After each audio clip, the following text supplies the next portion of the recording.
Professor Mark Ellyne of the UCT on Macroeconomic Policy International Economics says the key words during Xi's visit this time is China's One Belt, One Road initiative, that is the Silk Road Economic Belt and the 21st Century Maritime Silk Road.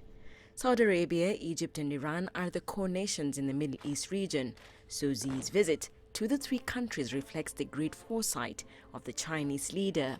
This is an important visit, and these three particular countries represent a very large share of Middle East GDP. In fact, if we take Saudi Arabia, which is the largest, plus Iran, plus Egypt, we're talking about almost $1.5 trillion of GDP, which is probably the size of all of sub-Saharan Africa combined. So more than 10% of the Chinese economy. So we're talking about major trading partners. Egypt is the second country that Xi has visited, and this year marks the 60th anniversary of diplomatic ties between China and Egypt. So Xi's visit to Egypt shows China has attached a great deal of importance to the Sino-Egyptian relations.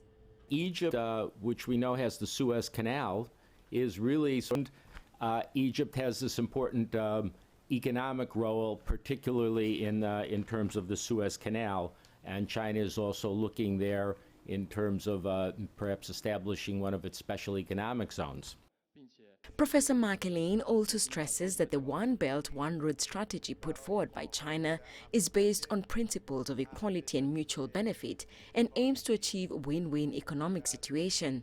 They've designed this One Belt, One Road strategy, which is linked to the sort of old Silk Road idea, both an overland road, a trade route from Europe to China, as well as a maritime trade routes.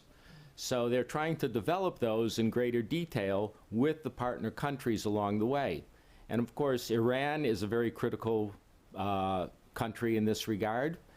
Saudi Arabia would fit in. Egypt fits in from the maritime strategy.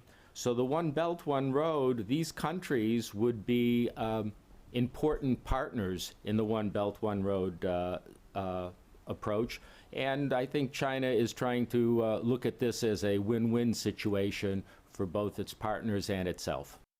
Last year, the attendance of Xi at the FOCAC summit raised the cooperation between China and Africa to a whole new level.